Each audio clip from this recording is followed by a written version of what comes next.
The morning mist clung to the forest floor as Sarah clutched her youngest daughter closer to her chest. Emma, barely 4 years old, whimpered softly against her mother's worn shawl. Behind them, 12-year-old Thomas held 8-year-old Lucy's hand, his young face trying to mask the fear that had become their constant companion for the past 3 days. Sarah's husband had been dead for 6 months now, taken by the fever that swept through their village last winter. The creditors had come just as the snow began to melt, demanding payment for debts she never knew existed. When she couldn't pay, they took everything. The house, the small plot of land, even the few chickens that had been their source of eggs and occasional meat. "Mama, where are we going?" Lucy asked for the 100th time, her voice small and tired. Sarah didn't answer immediately. She didn't know where they were going. All she knew was that they had to keep moving, keep searching for somewhere safe, somewhere they could start over. The coins in her pocket wouldn't last much longer, and winter would come again soon enough. The path through the Blackwood forest was supposed to lead to the next town, where Sarah hoped to find work as a seamstress or perhaps cleaning houses. Anything that would put food in her children's bellies and a roof over their heads. The villagers had warned her about taking this route, especially with children, but it was the shortest way, and time was running out. As they walked deeper into the forest, the trees grew taller and the shadows darker. The children stayed close, sensing something in the air that made even the birds fall silent. Sarah's heart beat faster with each step, but she forced herself to keep walking. They had no choice. It was Thomas who first spotted the smoke rising from beyond the trees. "Mama, look," he whispered, pointing ahead. Sarah squinted through the branches and saw it too, a thin column of gray smoke curling up into the sky. Where there was smoke, there were people. Where there were people, there might be help, or at least information about the road ahead. They followed a narrow trail toward the smoke, pushing through thick undergrowth that caught at their already tattered clothes. The children were hungry and tired, but they pressed on without complaint. They had learned not to complain these past months. The smoke led them to a clearing where a small cabin sat surrounded by hanging animal pelts and crude wooden traps. The smell of cooking meat made their empty stomachs growl audibly. Outside the cabin, a man worked over a large fire, turning what looked like venison on a makeshift spit. He was bigger than any man Sarah had ever seen, with broad shoulders and hands like tree trunks. His beard was wild and unkempt, and his clothes were stained with blood and dirt. When he looked up and saw them approaching, his eyes narrowed with interest rather than surprise, as if he had been expecting them. "Well, well," he said, his voice rough like gravel. "What have we here? A little family lost in my woods?" Sarah clutched Emma tighter and stepped protectively in front of Thomas and Lucy. "We're just passing through, sir. We're heading to the next town. We don't want any trouble." The man stood slowly, wiping his bloody hands on his pants. He was even bigger than he had looked sitting down, towering over Sarah's small frame. "Trouble? Now why would you think I'd give you trouble? Name's Marcus Grimm, and these are my woods. I'm what you might call the local hunter." There was something in the way he said hunter that made Sarah's skin crawl. She had heard stories about men who lived alone in the deep forests, men who had forgotten how to live among civilized people. "We'll just be on our way then," Sarah said, backing away slowly. "Children, come on." But Marcus stepped forward, blocking their path back to the trail. "Now hold on there. Sun's getting low and these woods aren't safe after dark. Wolves, you know, big ones. They'd make short work of a little family like yours." As if summoned by his words, a long howl echoed through the trees, followed by another, then another. The children pressed closer to Sarah, and even Thomas's brave face cracked with fear. "You could stay the night," Marcus continued, his eyes never leaving Sarah's face. "I've got food, as you can see, shelter, protection from whatever might be lurking out there in the dark." Sarah knew they needed help, but everything about this man screamed danger. The way he looked at her, the way his gaze lingered on her children, the casual way he mentioned the wolves as if he had some control over them. "That's very kind of you, but we really must be going," she said firmly. Marcus's smile faded. "I don't think you understand, lady. This isn't a request. These woods belong to me, and I don't like strangers wandering around without my permission. You're trespassing. We didn't know." "Didn't know?" Marcus laughed, but there was no humor in it. "Everyone knows about Marcus Grimm. Everyone knows these are my hunting grounds. So the question is, what are you really doing here? Running from something, maybe?" Sarah's silence was answer enough. Marcus nodded knowingly. Thought so. Well, lucky for you, I'm not unreasonable. I'll let you stay the night, feed you and the little ones. But come morning, we'll need to discuss payment for my hospitality. We don't have much money, Sarah said quietly. Who said anything about money? Marcus's grin revealed yellowed teeth. We'll figure something out. Something fair. The way he said it made Sarah's blood run cold. She looked around the clearing, noting the animal bones scattered near the fire, the way the shadows seemed to move in the growing twilight, the complete isolation of this place. Come on then, Marcus said, gesturing toward his cabin. Let's get you folks settled in for the night. Tomorrow we'll have ourselves a nice long talk about your future. As Sarah reluctantly led her children toward the cabin, she couldn't shake the feeling that they were walking into a trap. The wolves howled again, closer this time, and Marcus laughed as if sharing a private joke with old friends. The cabin was dark and smelled of old blood and unwashed bodies. Animal heads mounted on the wall stared down at them with glassy eyes. In the corner sat a pile of clothes that looked suspiciously like they had belonged to travelers. Clothes that would never be needed again. Sarah pulled her children close and tried to think of a way out. But the forest around them was already alive with the sounds of hunting. Something told her that Marcus Grimm wasn't the only predator in these woods, and that by morning everything would change. Inside the cabin, shadows danced on the walls from the flickering firelight. Marcus stirred a pot of stew that smelled better than anything the family had eaten in weeks. Despite her fear, Sarah watched her children's faces light up at the aroma. They hadn't had a proper meal in days. Sit down, Marcus said, gesturing to a rough wooden table. Can't have guests standing around like strangers. The children climbed onto makeshift benches while Sarah remained standing, every muscle in her body ready to run if needed. But where could they go? The forest was dark now and those wolf howls were getting closer. Emma tugged at her mother's skirt. Mama, I'm hungry, she whispered. Marcus ladled the stew into chipped bowls and set them on the table. The meat was tender and the broth rich with herbs Sarah couldn't identify. Thomas and Lucy ate quickly, their manners forgotten in their hunger. Even Emma managed to finish her entire bowl. Good, Marcus said, watching them eat with satisfaction. Growing children need their strength. Can't have my guests wasting away. Sarah barely touched her food, too nervous to swallow. We're grateful for your hospitality, Mr. Grimm, but we really should leave first thing in the morning. Marcus leaned back in his chair, studying her face in the firelight. You know, you're a beautiful woman, Sarah. Yes, I heard one of the little ones call you that, Sarah, pretty name for a pretty lady. How do we know we can trust you? Sarah asked directly. Marcus threw back his head and laughed. Trust, lady, trust is a luxury you can't afford right now. You're alone in the world with 3 children and no way to feed them. Winter's coming and you've got nowhere to go. Trust me or don't trust me.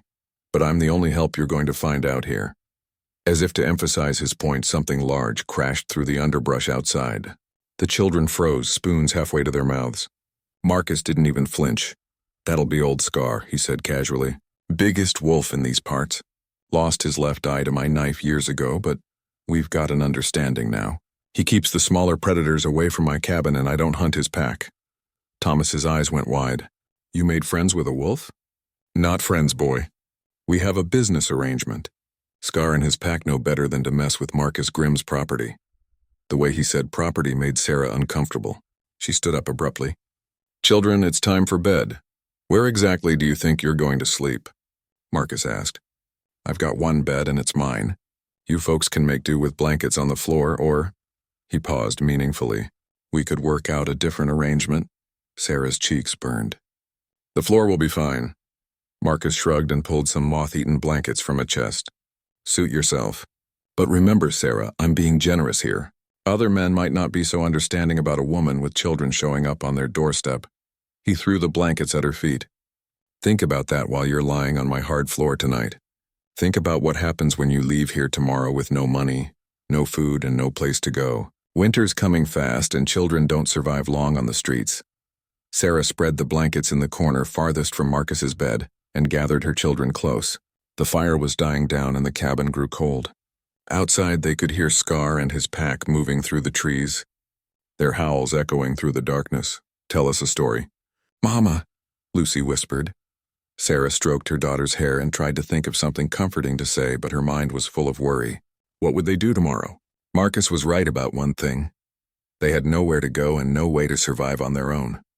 Once upon a time, she began softly, there was a brave mother who would do anything to protect her children.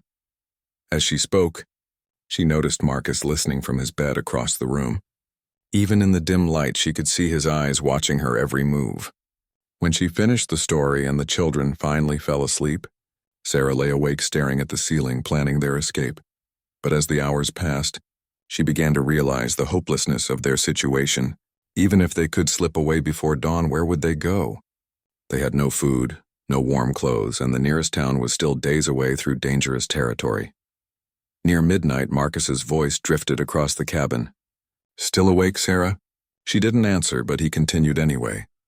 "I know what you're thinking. You're wondering how you're going to get out of here with your children safe and sound. You're wondering what kind of man I really am and what I really want from you." Sarah remained silent, but her heart was pounding. "I'll tell you what I want," Marcus said. "I want a woman to cook my meals and warm my bed. I want children around to make this place feel less empty. I want a family, Sarah, and you need a provider." "I would never say never," Marcus interrupted.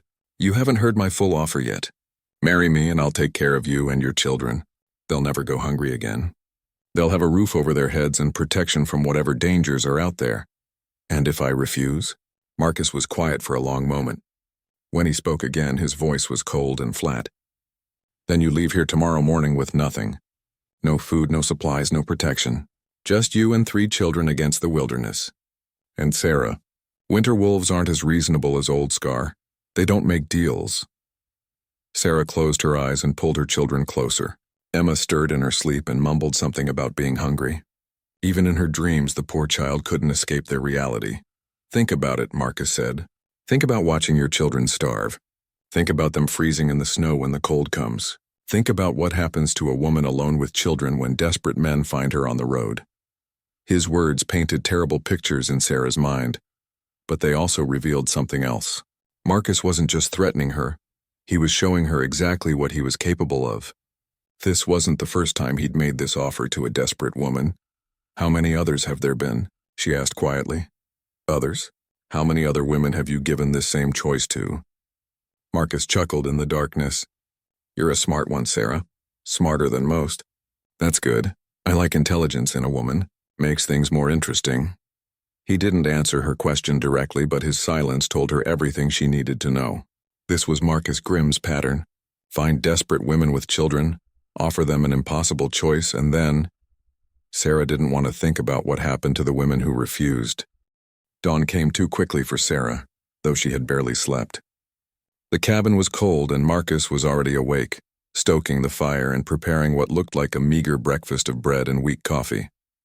Her children stirred around her, young faces creased with sleep and worry. "Morning, family," Marcus said cheerfully, as if they had been living together for years. "Sleep well on my floor?" Thomas sat up first, his 12-year-old frame trying to look protective of his mother and sisters. "We slept fine," he said with more courage than Sarah felt. Marcus smiled at the boy's defiance. "Good to see some backbone in you, son. You'll need it where we're going." "We're not going anywhere with you," Sarah said, gathering her children close. "We'll be leaving after breakfast. Will you now?" Marcus poured coffee into a cracked mug and offered it to Sarah. When she didn't take it, he shrugged and drank it himself. "And where exactly do you plan to go? Back the way you came? Forward to a town that's still 3 days away through country you don't know?" He walked to a window and pulled aside a grimy curtain. "Take a look outside, Sarah. See what a beautiful morning it is." Sarah reluctantly approached the window and gasped. The ground was covered with a light dusting of snow, and more was falling steadily. In the distance, she could see animal tracks crisscrossing the white landscape. Some she recognized as deer or rabbit, but others were much larger with claw marks that suggested predators. First snow of the season, Marcus observed. Came early this year. Temperature dropped 20 degrees during the night. Those thin clothes your children are wearing won't keep them warm for more than an hour in weather like this. Emma began to cough, a deep rattling sound that Sarah had been dreading. The child had been fighting off a cold for days, and the dampness in the forest combined with sleeping on the hard floor had made it worse. "She's sick," Lucy said, touching her little sister's forehead. "She feels hot." Sarah knelt beside Emma and felt the fever burning through her daughter's small body. The child needed medicine, warmth, and rest, none of which they would find on the road in a snowstorm. I might have some herbs that could help with that cough, Marcus offered. My grandmother was something of a healer, taught me a few things before she passed. What do you want in return? Sarah asked suspiciously. Nothing, not for helping a sick child. Marcus opened a wooden box and pulled out several small bottles filled with dried plants. But if you want to discuss our arrangement from last night, there is no arrangement, Sarah said firmly, but her voice lacked conviction. Emma's cough was getting worse by the minute. Marcus mixed some of the herbs with hot water and handed the cup to Sarah. Give her small sips. It'll help with the fever and clear her chest. Despite her distrust, Sarah gave the mixture to Emma. The child wrinkled her nose at the bitter taste but drank it without complaint. Within minutes, her cough began to ease and some color returned to her pale cheeks. How did you learn to do that? Thomas asked, fascination overcoming his fear. Like I said, my grandmother was a wise woman. Lived in these woods for 60 years and knew every plant that grew here. She taught me which ones heal and which ones... Marcus paused, glancing at Sarah. Which ones do other things? Other things. Some plants can make people sleep. Others can make them forget. Some can make them very sick. And some can kill them quick and quiet. Useful knowledge for a man who lives alone in the wilderness. The threat was subtle but clear. Marcus had just demonstrated that he could help Emma, but he could just as easily hurt any of them if he chose to. You're trying to scare us, Sarah said. I'm trying to show you reality, Marcus replied. Look around, Sarah. Really look. You're a woman alone with 3 children in the middle of a dangerous forest. It's snowing. You have no supplies, no weapons, no knowledge of how to survive out here. Your youngest is already sick, and it's only going to get worse. He opened the cabin door, letting cold air and snowflakes drift inside. You can walk out that door right now if you want. Take your children and head into the storm. See how far you get before the cold takes you, or the wolves find you, or Emma's fever gets so bad she can't walk anymore. Emma coughed again, a weaker sound now but still concerning. Lucy shivered in her thin dress and Thomas's lips were already turning blue from the cold air coming through the open door. Or, Marcus continued, closing the door and shutting out the winter wind, you can stay here where it's warm, where there's food and medicine and protection. All I'm asking for is a wife and a mother for the family I've always wanted. And if I say no, Marcus's expression grew serious. Then you say no and I respect that decision. But you still have to leave. I can't have strangers knowing about my cabin, my business, my ways of surviving out here.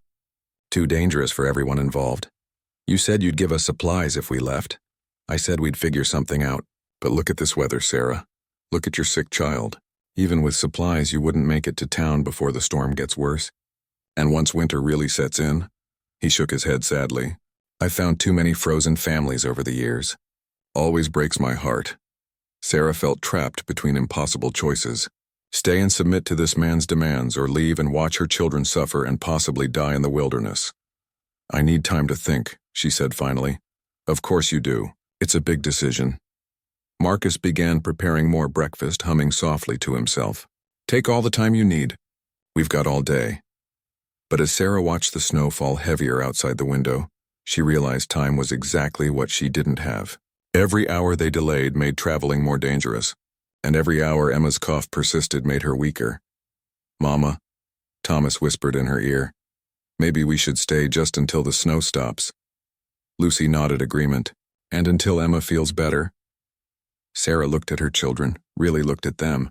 Thomas was trying to be brave, but he was still just a boy. Lucy was shivering despite being near the fire, and Emma was clearly too sick to travel anywhere. Just for a day or two, Sarah said as much to herself as to her children. Just until the weather clears and Emma recovers. Marcus smiled from across the room and Sarah realized she had just taken the first step down a path she might not be able to turn back from. Outside, the wind picked up and howled through the trees like a pack of hungry wolves, as if the forest itself was closing in around them. 2 days passed in the cabin and Sarah began to see a different side of Marcus Grimm. He was patient with the children, teaching Thomas how to whittle wooden figures and showing Lucy which herbs were safe to handle. With Emma, he was surprisingly gentle, checking her fever regularly and adjusting her medicine as needed. You're good with them, Sarah admitted reluctantly as she watched Marcus help Emma with a puzzle made from carved wooden blocks. "I like children," he said simply. "Always have. They see the world differently than adults do." "More honestly, what do you mean?" Marcus looked up from where Emma was arranging the blocks into a small tower. "Adults look at me and see a dangerous man living alone in the woods.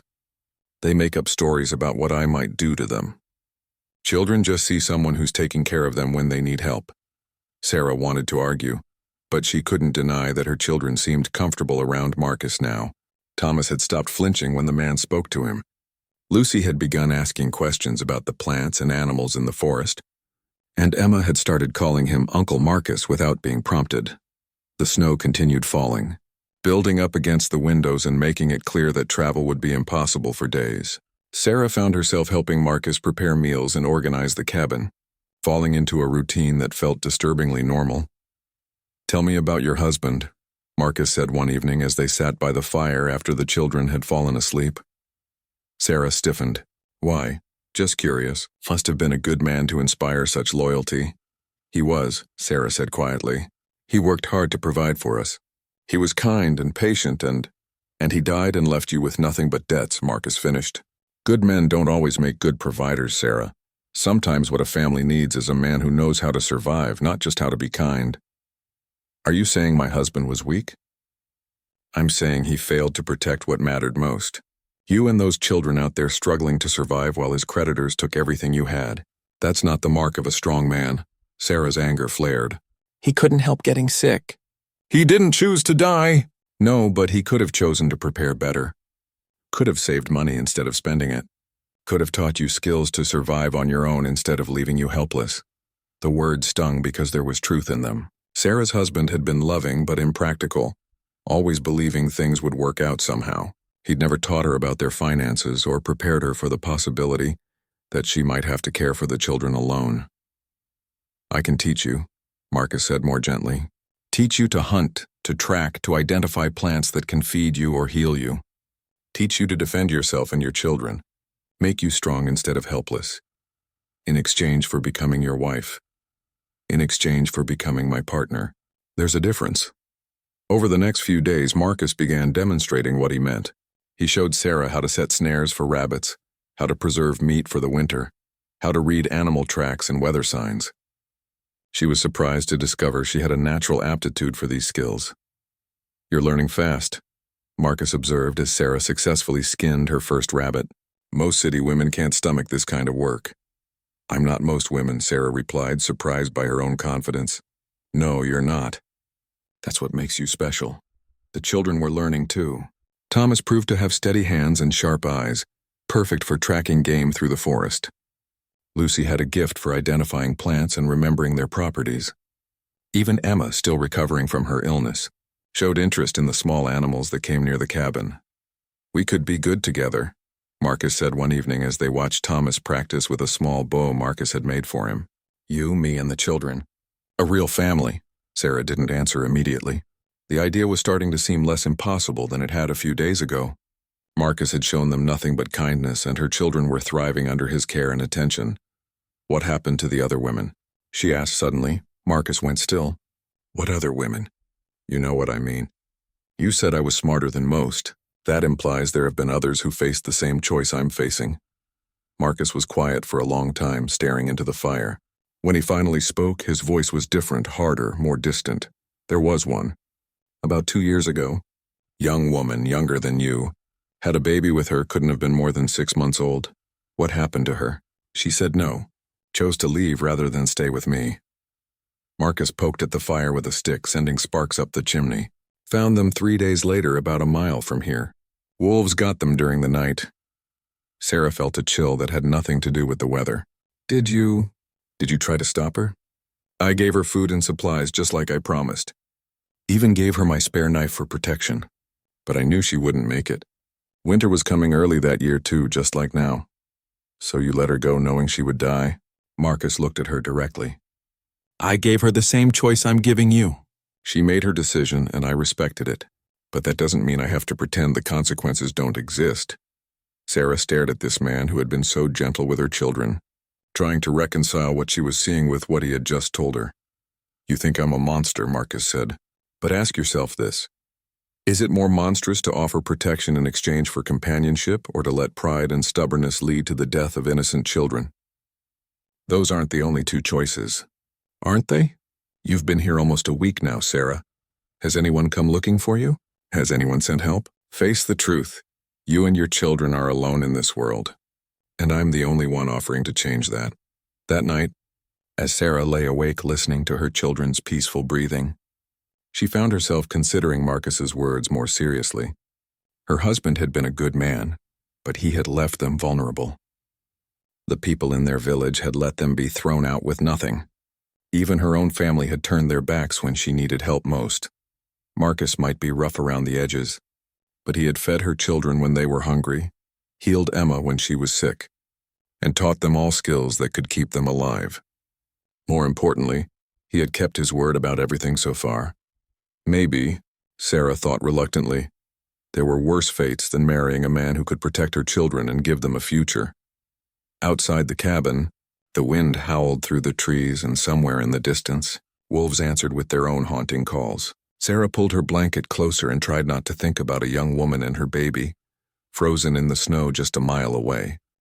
The morning of their 7th day in the cabin dawned clear and bright. The snow had stopped falling, and sunlight streamed through the windows for the first time since their arrival. Sarah woke to find Marcus already dressed and preparing for something. His hunting gear was laid out on the table, and he was sharpening his knives with unusual care. "Where are you going?" she asked, noting the serious expression on his face. "There's something I need to show you," Marcus said without looking up from his work. "Something you need to understand before you make your final decision." "What kind of something?" Marcus finished with the knives and turned to face her. "You asked about the other women. About what happened to them. I think it's time you saw for yourself." A cold dread settled in Sarah's stomach. "I don't want to see anything. Just tell me." "Some things can't be told, Sarah. They have to be seen to be believed." Marcus gathered his gear and headed for the door. "Get the children ready. We're all going together." "No. Whatever this is, I won't expose my children to it." Marcus paused with his hand on the door handle. "Your children need to understand the world they're living in. They need to know what happens to people who make poor choices out here. They're too young to. Thomas is 12, old enough to understand life and death. Lucy is 8, old enough to learn about consequences. And Emma," Marcus glanced at the little girl who was still sleeping peacefully. "Emma is young enough that she won't remember the details, but she'll remember the lesson." Sarah felt panic rising in her chest. "Please, Marcus, don't make them see whatever it is you want to show me." "I'm not making anyone do anything," Marcus said calmly. "I'm offering to show you the truth. You can come with me and see what I need you to see, or you can stay here with the children and wonder forever whether you made the right choice." He opened the door, letting cold air rush into the warm cabin. "But if you stay, Sarah, if you choose ignorance over knowledge, then our conversation is over. You'll leave today and you'll never know what you might have learned." Thomas stirred at the sound of their voices and sat up, rubbing his eyes. "What's happening?" "Uncle Marcus wants to show us something in the forest," Sarah said reluctantly. "Can we go, Mama? I want to see more of the woods." Lucy woke up too, excited by the prospect of an adventure. Even Emma seemed more energetic than she had been since her illness, eager to explore beyond the cabin walls. "See?" Marcus said softly. "Children are naturally curious. They want to learn about the world around them.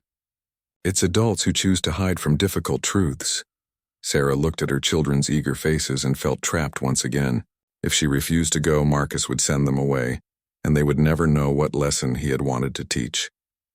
If she agreed, she might expose her children to something that would haunt them forever. "How far?" she asked finally. "Not far. Maybe half a mile." "And Sarah," Marcus's voice grew gentle again, "I promise you, I will not let any harm come to your children. Whatever you think of me, whatever fears you have, believe that." Reluctantly, Sarah got the children ready for the cold.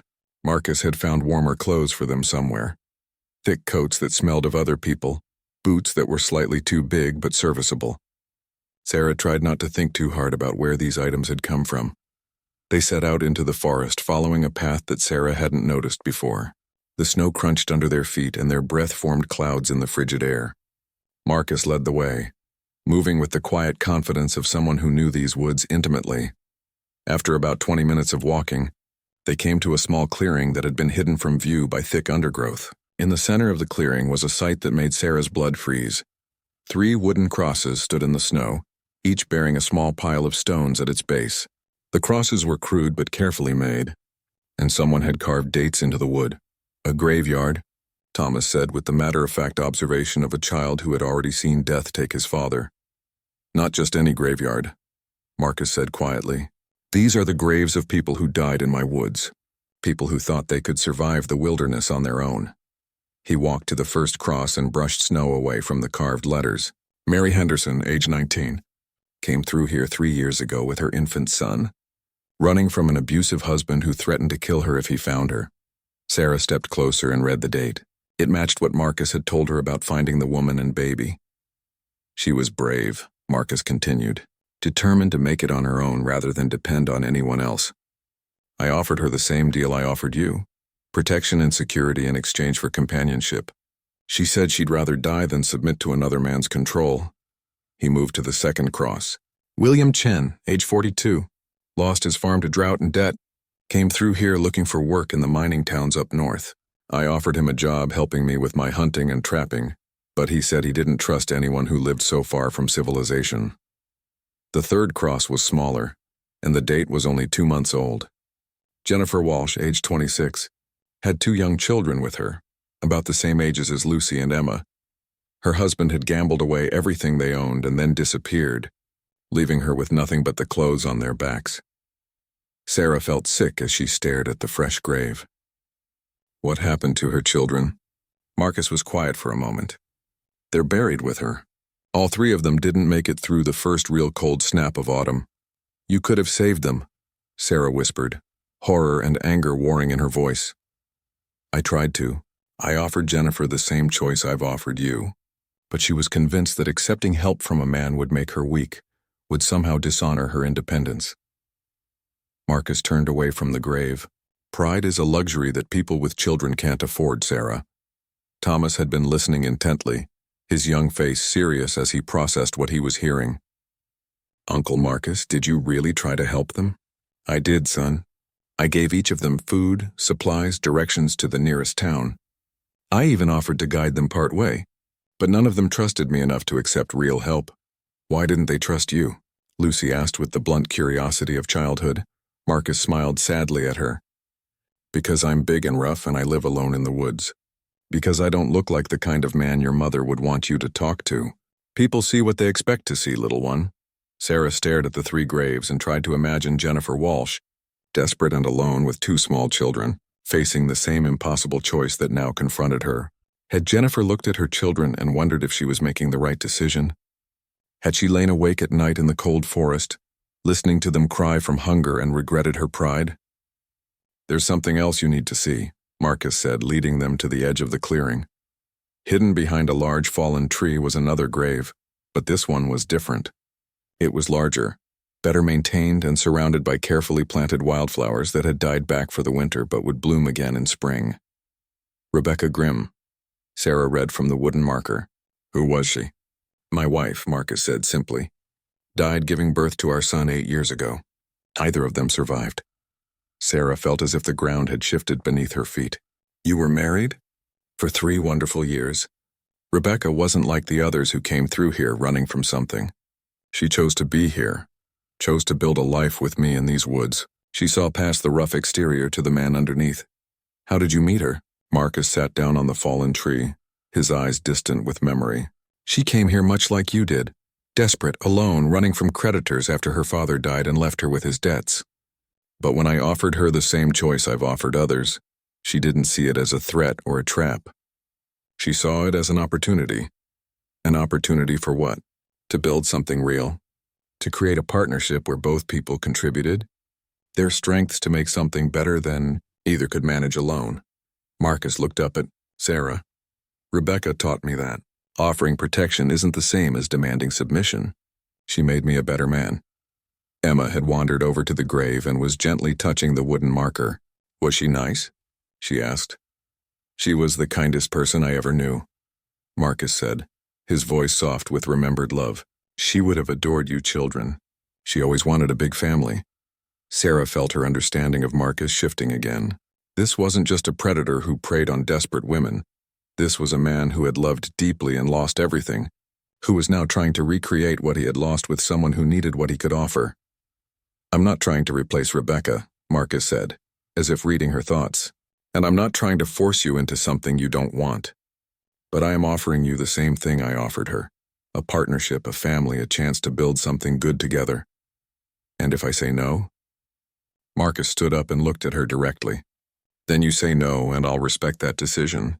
I'll give you supplies and directions, and I'll hope you make it to safety. But Sarah," he gestured toward the other 3 graves, "I won't lie to you about your chances." Thomas had been exploring the area around Rebecca's grave and called out excitedly, "Mama, come look at this!" Sarah walked over to where her son was standing and gasped. Hidden among the trees was a small cabin, much newer and better built than the one they had been staying in. Through the windows she could see furniture covered with sheets, children's toys on shelves, and what looked like a woman's clothes still hanging in a wardrobe. "This was our home," Marcus explained. "Mine and Rebecca's. I haven't been able to bring myself to use it since she died, but I've kept it maintained, hoping that someday—" He trailed off, but Sarah understood. He had been hoping that someday he would find someone to share it with again, someone who could help him build the family he had lost. "It's beautiful," Sarah said, and meant it. The cabin was warm and inviting in a way that Marcus's current home was not. This had been built with love, designed for a family. "The offer still stands," Marcus said quietly. "All of it. The cabin, the protection, the partnership, a chance for your children to grow up safe and strong, with someone who will teach them how to survive in this world." Sarah looked around at the graves, at the abandoned family home, at her children, who were already talking excitedly about the toys they had seen through the windows. She thought about Jennifer Walsh and her 2 children, frozen in the woods because pride had mattered more than survival. For the first time since Marcus had made his proposal, Sarah began to seriously consider saying yes. Sarah walked over to where her son was standing and gasped. Hidden among the trees was a small cabin, much newer and better built than the one they had been staying in. Through the windows she could see furniture covered with sheets, children's toys on shelves, and what looked like a woman's clothes still hanging in a wardrobe. "This was our home," Marcus explained. "Mine and Rebecca's. I haven't been able to bring myself to use it since she died, but I've kept it maintained, hoping that someday—" He trailed off, but Sarah understood. He had been hoping that someday he would find someone to share it with again, someone who could help him build the family he had lost. "It's beautiful," Sarah said, and meant it. The cabin was warm and inviting in a way that Marcus's current home was not. This had been built with love, designed for a family. "The offer still stands," Marcus said quietly. "All of it. The cabin, the protection, the partnership, a chance for your children to grow up safe and strong, with someone who will teach them how to survive in this world." Sarah looked around at the graves, at the abandoned family home, at her children who were already talking excitedly about the toys they had seen through the windows. She thought about Jennifer Walsh and her 2 children, frozen in the woods because pride had mattered more than survival. For the first time since Marcus had made his proposal, Sarah began to seriously consider saying yes. That evening back at the cabin, Sarah sat by the fire long after the children had fallen asleep. Marcus had given her space to think, busying himself with repairing a torn animal hide, but she could feel his occasional glances in her direction. "Tell me about Rebecca," she said finally. "How did you know she was the right choice?" Marcus set down his work and leaned back in his chair. "I didn't at first. She was scared of me just like you were, but she was also practical.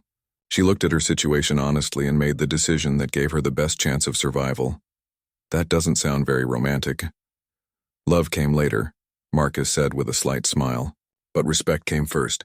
We respected each other's strengths and worked together instead of fighting against each other. The love grew from that partnership. What if it doesn't? What if I agree to this arrangement and we never develop feelings for each other?" Marcus considered the question seriously. "Then we'd have a marriage of convenience instead of a love match. But your children would still be safe and provided for. You'd still have security and protection, and maybe that would be enough." Sarah thought about her marriage to her first husband. They had married for love, but love hadn't put food on the table or kept creditors from taking their home. Maybe Marcus was right that practical partnerships could be more valuable than romantic feelings. "Would you expect me to be a real wife to you immediately?" she asked, her cheeks burning with embarrassment. "No," Marcus said firmly. "Marriage is more than just sharing a bed, Sarah. It's about building a life together, raising children together, supporting each other through hard times. The physical side can wait until you're ready if you're ever ready. And if I'm never ready, then we'll figure out how to make it work anyway. I want a partner, not a slave. I want someone who chooses to be here, not someone who stays out of fear." His words reminded Sarah of something Rebecca might have said. She was beginning to understand why the other woman had seen opportunity instead of threat in Marcus's proposal. "The children like you," she observed. "I like them too. Thomas has real potential as a hunter and tracker. Lucy has a gift for healing plants. And Emma—" Marcus smiled as he looked at the sleeping 4-year-old. "Emma just has a way of making everything brighter. They need a father figure. They've been without one for too long. I'd be honored to fill that role if you'll let me." Sarah was quiet for a long time, weighing everything she had learned about Marcus and their situation. Finally, she spoke. "If I agree to marry you, what exactly would that mean? What would our life look like?" Marcus straightened up, sensing that she was seriously considering his proposal. "We'd move into the family cabin, the one I showed you today. You and the children would have your own rooms until you decided otherwise. I'd teach all of you the skills you need to survive out here: hunting, trapping, plant identification, weather reading. And in return, you'd help me run the household. Cook, clean, preserve food for winter. Help me with the hunting and trapping when the children are old enough to be left alone. Be my partner in all the work that needs doing. What about the outside world? Would we ever leave these woods? We'd go to town for supplies a few times a year, maybe more often once the children are older and can help with longer trips. But this would be our home base, our safe place." Sarah tried to imagine that life, isolated but secure, challenging but stable. It was so different from anything she had ever known, but maybe that wasn't necessarily bad. "I need to ask you something directly," she said, "and I need you to tell me the truth. Are you a dangerous man? Have you ever hurt anyone who didn't deserve it?" Marcus met her gaze steadily. "I've killed men, Sarah, but only in self-defense and only when they threatened my family or my home. I've never hurt a woman or a child. I've never taken anything that wasn't freely given or fairly traded.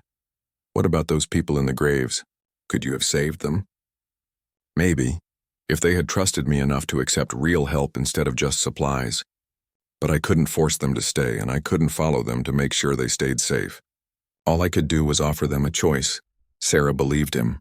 Everything about Marcus suggested a man who was rough but honest, dangerous to his enemies but protective of those under his care. "I want to see the family cabin again," she said. "I want to look at it as a place where we might actually live, not just as something you're showing me." Marcus nodded. "We'll go tomorrow. Take all the time you need to explore it. Imagine your life there." That night, Sarah dreamed of Rebecca Grimm. In her dream, the other woman was beautiful and kind, with strong hands and a gentle smile. She showed Sarah around the family cabin, pointing out improvements she had made and changes she had planned. "He's a good man," Dream Rebecca said. "Rough around the edges, but good where it counts. He'll protect your children with his life." "Are you angry that I might take your place?" Sarah asked. Rebecca laughed, a warm sound that filled the cabin with light. "There's no taking my place. There's only making your own place. Marcus has enough love for both of us, and your children need what he can give them." Sarah woke feeling strangely comforted. Whether the dream had been her imagination or something more, it had felt like a blessing from the woman who had loved Marcus first. The next morning dawned cold but clear. Marcus prepared a larger breakfast than usual, and Sarah noticed he had cleaned himself up more carefully, combing his wild hair and beard into something more presentable. "Are you nervous?" she asked. "Terrified," Marcus admitted. "This is the most important decision either of us will ever make. If you say yes, we're committing to building a life together. If you say no—" He didn't finish the sentence, but Sarah understood. If she said no, she would be walking away from the only real security her children had known since their father died. After breakfast, they made the short walk to the family cabin. In daylight, it was even more beautiful than Sarah remembered. Someone had carved decorative designs into the window frames and door, and there was a small garden plot that would produce vegetables in the spring. Inside, Marcus removed the sheets from the furniture, revealing a home that had been loved and cared for. There were books on shelves, a rocking chair by the fireplace, and toys that had been waiting 8 years for children to play with them again.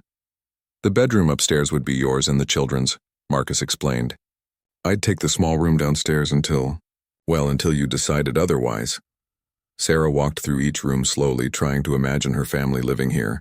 Thomas chopping wood in the yard, Lucy gathering herbs from the garden, Emma playing with the toys that had belonged to the child who never got to use them. It's perfect, she said finally. It's everything a family could want. So, Marcus asked quietly, what's your answer, Sarah? Will you marry me and make this a home again? Sarah looked out the window at her children, who were building snow figures in the yard and laughing for the first time in months. She thought about Jennifer Walsh and her 2 children, about the choice between pride and survival, about the difference between love and partnership. Yes, she said, the word coming out stronger and more certain than she had expected. Yes, Marcus, I'll marry you. The wedding ceremony took place 3 days later in the clearing where Rebecca was buried. Marcus had insisted that his first wife should somehow be part of this new beginning, and Sarah had agreed. It felt right to have Rebecca's blessing on their union, even if that blessing came only in spirit. Marcus had cleaned up completely for the occasion, trimming his beard and hair until he looked almost civilized. He wore clothes that Sarah had never seen before, good quality pants and a white shirt that must have been saved from his life with Rebecca. Sarah wore a simple blue dress that had belonged to Rebecca, altered to fit her smaller frame. The children served as witnesses, standing solemnly as Marcus and Sarah spoke vows they had written themselves. There was no minister, no legal documentation, but in the wilderness, their commitment to each other was more binding than any piece of paper could have been. I promise to protect you and your children, Marcus said, his rough voice surprisingly gentle. I promise to provide for you, to teach you what you need to know to survive and to respect the courage it took for you to say yes. I promise to be your partner, Sarah replied, to work beside you, to help you build the family you've always wanted, and to trust you with the most precious things I have, my children's lives. Thomas stepped forward with a ring Marcus had carved from deer antler, and Lucy presented Sarah with a bouquet of winter berries and evergreen boughs. Even Emma participated, scattering flower petals that Marcus had somehow preserved from the previous spring. After the simple ceremony, they moved their belongings from Marcus's bachelor cabin to the family home. The children were excited to have real bedrooms again, and Sarah found herself moved by the care Marcus had taken to preserve Rebecca's touches while making space for new ones. You can change anything you want, Marcus told her as they unpacked. Rebecca's been gone 8 years. It's time this place felt like yours. I'd like to keep some things the way they are, Sarah said, running her hand along a quilt Rebecca had sewn. She had good taste. She would have liked you, Marcus said with certainty.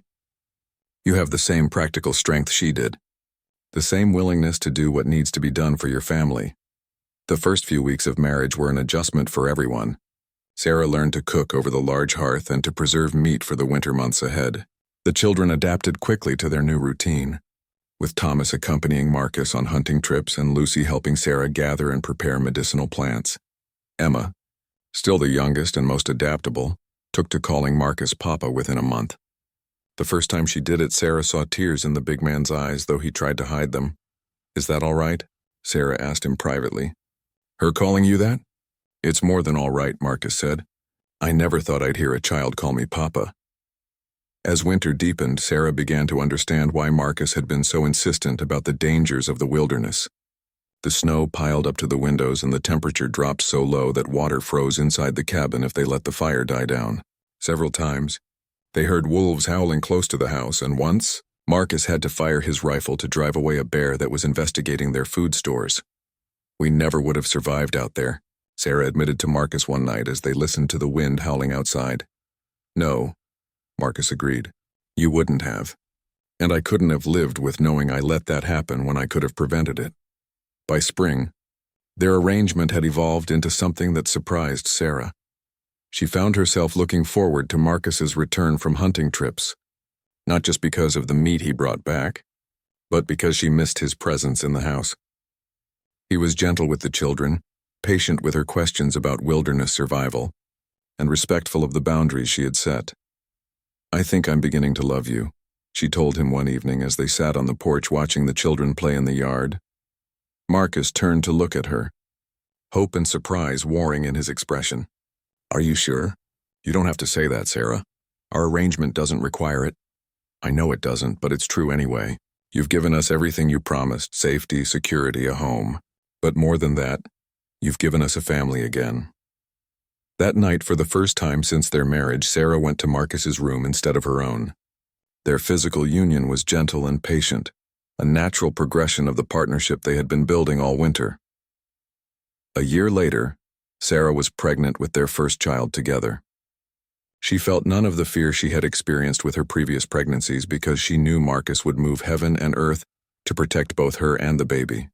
"Are you happy?" Marcus asked her one evening as they felt the baby kick.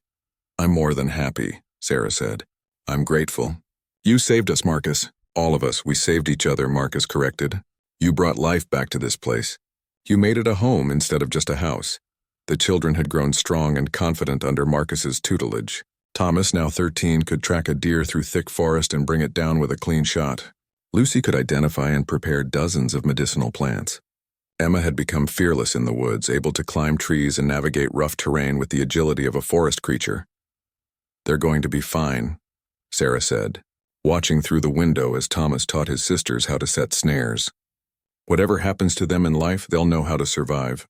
That was always the goal, Marcus said, to give them the tools they need to face whatever comes. As Sarah's pregnancy progressed, she often thought about the choice she had made in that desperate moment 2 years ago. She thought about Jennifer Walsh, who had chosen pride over pragmatism and died for it. She thought about Rebecca, who had seen opportunity where others saw only threat. Most of all, she thought about the lesson Marcus had tried to teach her from the beginning, that sometimes survival required making choices that seemed impossible, and that strength came not from refusing help, but from accepting it when it was offered with genuine intent. The baby was born on a warm spring day with Lucy assisting, and Marcus pacing anxiously outside the bedroom door. When Sarah finally called him in to meet his son, she saw a happiness in his face that she had never seen before. "He's perfect," Marcus whispered, holding the infant with surprising delicacy for such large hands. "What should we name him?" Sarah asked. Marcus looked at her with tears in his eyes. "Whatever you want. You've given me everything I ever dreamed of." Sarah thought for a moment, then smiled. "Samuel. It means God has heard. Because I think maybe Rebecca was watching over us all along, making sure we found each other."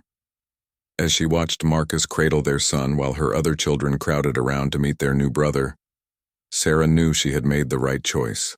It hadn't been the choice she wanted to make, but it had been the choice her family needed her to make.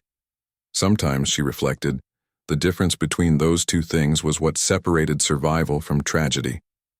And sometimes, if you were very lucky, the choice you made for survival turned out to be the choice that brought you home.